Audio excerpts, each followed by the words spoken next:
Good morning, friends, my dear brothers and sisters in Christ. I bring greetings in the name of Jesus. యేసుక్రీస్తు వారి శ్రేష్టమైన పూజింపదగిన నామం పేరిట మీ అందరికీ ఈ ఉదయకాల సమయంలో శుభాలు ప్రకటిస్తున్నాను. ప్రతిరోజు ఉదయాన్నే లేచిన తర్వాత ప్రార్థన చేసుకుని దేవుని వాక్యాన్ని చదువుకున్న తర్వాత ఈ వాగ్దాన సందేశాన్ని మీలో చాలామంది విని ఆత్మలో బలపడుతున్నారని నేను నమ్ముతున్నాను. ప్రభువును స్తుతిస్తున్నాను. దేవుడు మన పట్ల కలిగిన ఉద్దేశాలు చాలా గొప్పవి. కొన్నిసార్లు మన గురించి మనకు కొన్ని ఆలోచనలు ఉంటాయి, కొన్ని ప్రణాళికలు ఉంటాయి, కొన్ని ఉద్దేశాలు ఉంటాయి. అయితే మనల్ని సృష్టించిన దేవుడు, మనల్ని నిర్మించిన దేవుడు, మన కోసం ప్రాణం పెట్టిన దేవుడు, మన కోసం తిరిగి రాబోతున్న మన ప్రభువు మన పట్ల చాలా శ్రేష్టమైన ఉన్నతమైన ప్రణాళికలు కలిగి ఉన్నారు. అవి మన జీవితాలు ఎప్పుడు నెరవేరుతాయంటే సంపూర్ణంగా మనం ఆయనకి సమర్పించుకున్నప్పుడు, సజీవ యాగంగా మనం ఆయనకి సమర్పించుకున్నప్పుడు ఖచ్చితంగా మన జీవితంలో దేవుని ఉద్దేశాలు నెరవేర్పును మనం చూస్తాం. అలాంటి అనుభవంలోనికి మీరందరూ రావాలనే ప్రతిరోజు మీకోసం బలంగా ప్రార్థన చేస్తున్నాం. రాజమండ్రి క్రైస్ట్ వర్షిప్ సెంటర్లో మరియు ప్రపంచవ్యాప్తంగా ఉన్న అనేక మంది దేవుని బిడ్డలు మీ అందరి కోసం ప్రత్యేకంగా ప్రార్థన చేస్తున్నారు. ఈరోజు వాగ్దానం కోసం కనిపెడుతున్నారు కదా. యెషయా గ్రంథం 49వ అధ్యాయం 15వ వచనాన్ని చదువుతాం. పరిశుద్ధ గ్రంథాలు తెరిచి the book of Isaiah chapter 49 and verse 15. స్త్రీ తన గర్భమున పుట్టిన బిడ్డను కరుణింపకుండా తన చంటి పిల్లను మరుచున, వారైనా మరచుదురు గాని నేను నిన్ను మరువను. ఎంత చక్కని వాగ్దానం!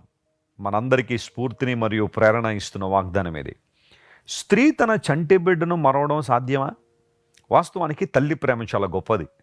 ఒక బిడ్డకు జన్మనిచ్చినప్పుడు నవమాసాలు మోసి చాలా వేదనతో కని బిడ్డకు జన్మనిచ్చిన తర్వాత ఆ బిడ్డను మరిచిపోవడం తల్లికి సాధ్యం కాదు. కొన్ని సందర్భాల్లో కరుణింపకుండా వారైనా మర్చిపోతారు, కానీ దేవుడు మాత్రం మనల్ని ఏం చేయడు, మరువడు. ఎందుకంటే మనకు జీవాన్ని ఇచ్చింది ఆయన, తల్లి గర్భంలో మనల్ని రూపించింది ఆయన, పిండముగా ఉండక మునిపే మనల్ని ఎరిగింది ఆయన. కాబట్టి ఆయన మనల్ని మర్చిపోడు అని బైబిల్ చాలా క్లియర్గా సెలవిస్తుంది. చాలాసార్లు మనలో కొన్ని అనుమానాలు వచ్చేస్తుంటాయి, కొన్ని సందేహాలు వస్తూ ఉంటాయి. అన్నీ బాగున్నప్పుడు పర్వాలేదు, పరిస్థితులన్నీ అనుకూలంగా ఉన్నప్పుడు, పరిస్థితులన్నీ మంచిగా జరుగుతున్నప్పుడు, మనం అనుకున్నవన్నీ నెరవేరుతున్నప్పుడు వీఆర్ ఫైన్. ఎప్పుడైనా సరే మనం అనుకున్నది జరగకపోతే, మనం ఆశించినది దొరకకపోతే, మనం ప్రార్థించింది ఏదైనా కొంచెం ఆలస్యం అయితే, ఆ సందర్భంలో మన మనసులో మెదిలే ప్రశ్నలు ఏంటి అంటే, బయటికి చెప్పకపోయినా మన మనసులో దేవుడు నన్ను మరిచిపోయాడేమో, ఆయన నన్ను విసర్జించేసాడేమో, ఆయన నన్ను ప్రక్కన పెట్టేశాడేమో అన్న అనుమానాలు మీమాంసలు మనలోనికి వస్తూ ఉంటాయి. ఆ పై వచనాన్ని చదివితే అక్కడ ఆ మాట ఉంటుంది, సియోను దేవుడు నన్ను విడిచిపెట్టేశాడు, దేవుడు నన్ను మరిచిపోయాడని అనుకుంటుంది, అయితే నేను మరువను అని దేవుడు వాగ్దానం చేస్తున్నాడు. ఎగ్జాక్ట్గా నీ మనసులో ఏదైతే ప్రశ్న ఉందో దానికి సమాధానం దేవుడే ఇస్తాడు. దేవుని వాక్యంలోనే సమాధానం ఉంది.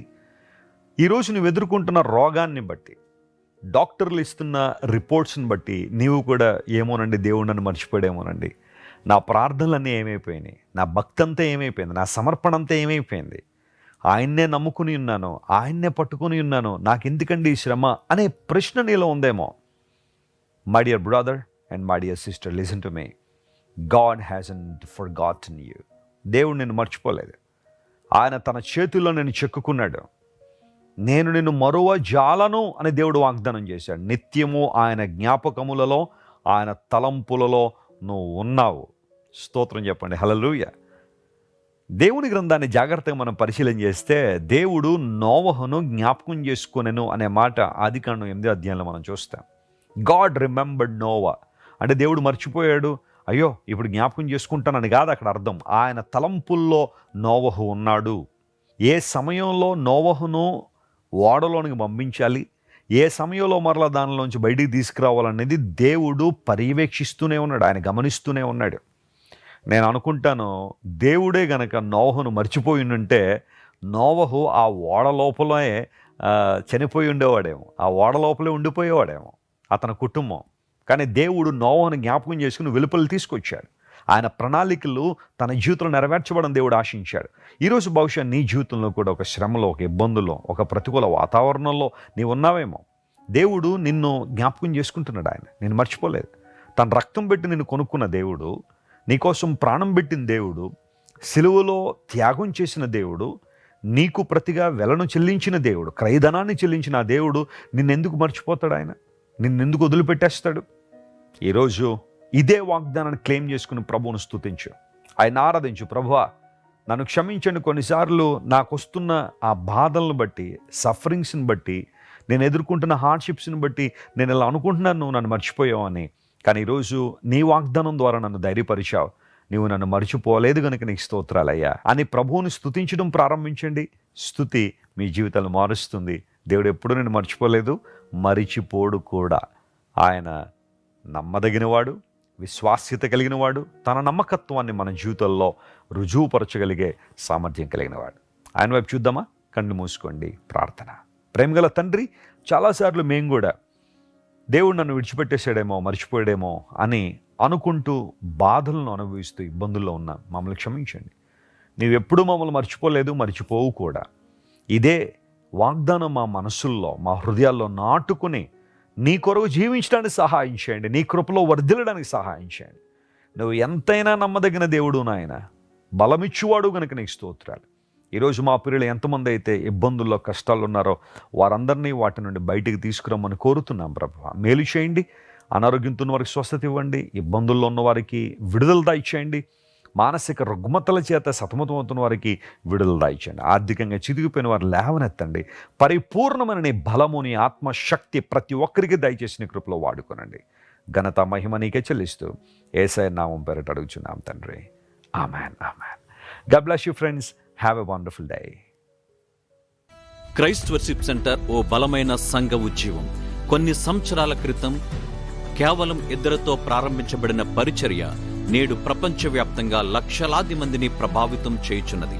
రాజమండ్రి, సికింద్రాబాద్, బెంగళూరు, చెన్నై, నెల్లూరు, దుబాయ్, బెహ్రైన్, కరీంనగర్, విశాఖపట్నం, గద్వాల్, కొవ్వూరు, మలకపల్లి, శ్రీలంక, భూటాన్, అడ్డతీగల, పాలమూరు, ఒంగోలు, బళ్ళారి, కోరుకొండ, పోతవరం, నల్లజర్ల, వెంకటరామయ్యగూడెం, మచిలీపట్నం, ఇందిరానగర్లతో పాటు అనేక గ్రామాల్లో క్రైస్ట్ వర్షిప్ సెంటర్ ఆరాధనలు జరుగుచున్నవి. వాక్య సంబంధమైన ఉద్యమంలో, పరిశుద్ధాత్మ సంరక్షణలో కొనసాగాలనుకునే ప్రతి ఒక్కరికి మా ప్రేమపూర్వక ఆహ్వానాన్ని అందిస్తున్నాము. రండి, ఆత్మతో సత్యముతో ప్రభువైన యేసు క్రీస్తును ఆరాధిద్దాం. మీరు ఇంతవరకు విన్న దైవ సందేశం మరియు దేవుని సేవకులు చేసిన ప్రార్థన మీకు ఆశీర్వాదకరముగా ఉన్నదని విశ్వసించుచున్నాము. ఈ సందేశాన్ని మీ స్నేహితులకు, బంధువులకు షేర్ చేయండి. మీకు ఏదైనా ప్రార్థన అవసరత ఉన్నచో మా ఫోన్ నంబర్లకు కాల్ చేయండి. దేవుడు మిమ్మల్ని ప్రేరేపిస్తే విశ్వాసంతో సాగుచున్న ఈ పరిచర్యను ప్రోత్సహించండి. మరిన్ని వర్తమానాలు, పాటలు వినుటకు జాన్ వెస్లీ మినిస్ట్రీస్ అను మా యూట్యూబ్ ఛానల్ను సబ్స్క్రైబ్ చేసుకొనండి. ప్రభువైన యేసుక్రీస్తు కృప మీకు తోడైండును గాక.